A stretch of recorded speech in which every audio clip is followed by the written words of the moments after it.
तो महाराज मुझसे नहीं पूछा जाना चाहिए कि मैंने लंका कैसे जला दिया।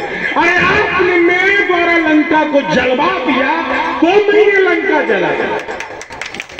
मैंने लंका नहीं जला, आपने जलवाया, मैंने जलाया। सो सब तब प्रताप रघुराई, नाथ न कछु मोरी प्रभुताई। इसमें मेरी कोई प्रभुता नहीं, सब आपकी कृपा है।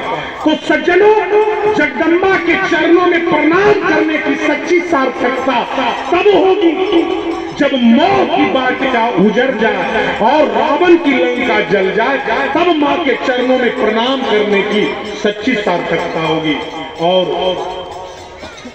एक दृष्टांत के बाद मैं वाणी को विराम दूंगा। कल मैं आप लोगों के सामने मानस का अद्भुत प्रसंग, राम भरत मिलन प्रसंग आप लोगों को सुनाऊंगा। बिल्कुल मैं बतलाऊंगा कल आपको कि एक पत्नी का धर्म क्या होता है, एक मां का कर्तव्य क्या होता है, एक भक्त का क्या धर्म होता है। राम भरत मिलन प्रसंग जो है वो मानस का सबसे अद्भुत प्रसंग है और वो प्रसंग मैं कल आप लोगों के सामने रखूंगा।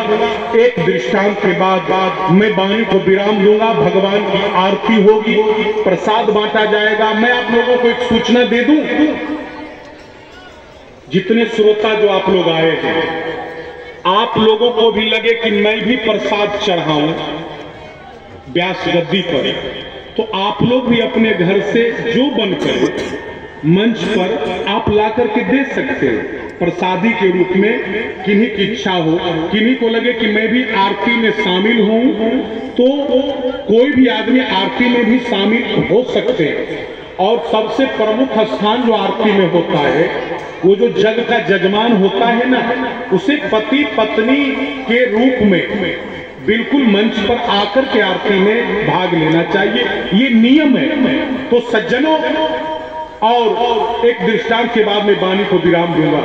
जानते हैं, एक गांव में एक आदमी था, उसका काम था चोरी करने का। चोरी का ही धंधा था।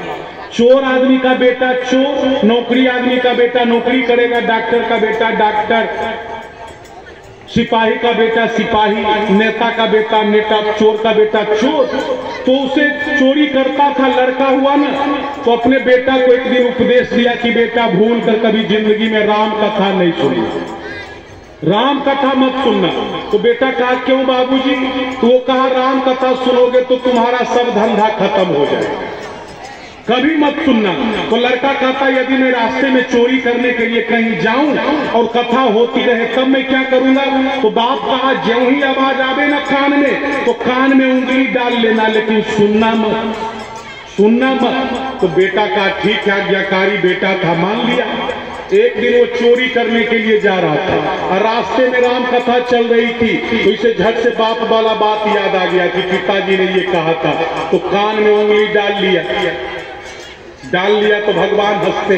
भगवान कहते बाप का कहना मानता, हमारा कहना नहीं मानेगा, चलो हम तेरे कान से तुम्हारा उंगली बाहर निकलवाते। तो जिस रास्ते से चल रहा था ना, भगवान उस रास्ते में कांटे बिछा दिए।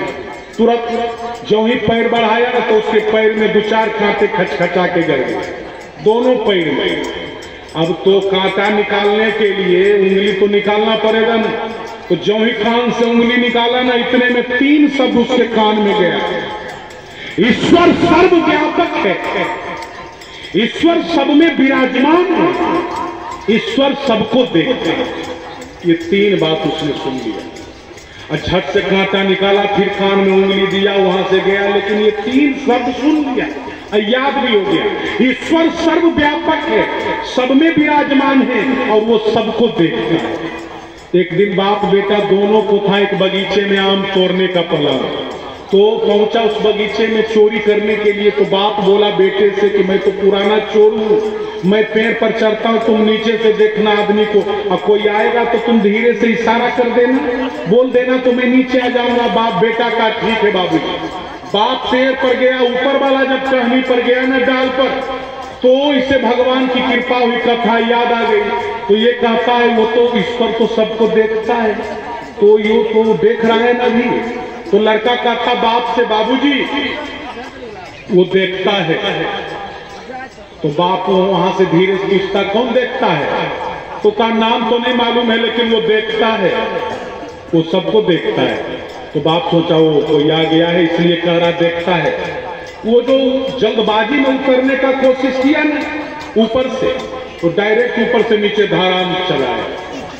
तो धड़ाम चलाया तो उसका हाथ पैर तो टूट ही गया, लेकिन बेटा से पूछता नीचे में आने के बाद कौन देखता है?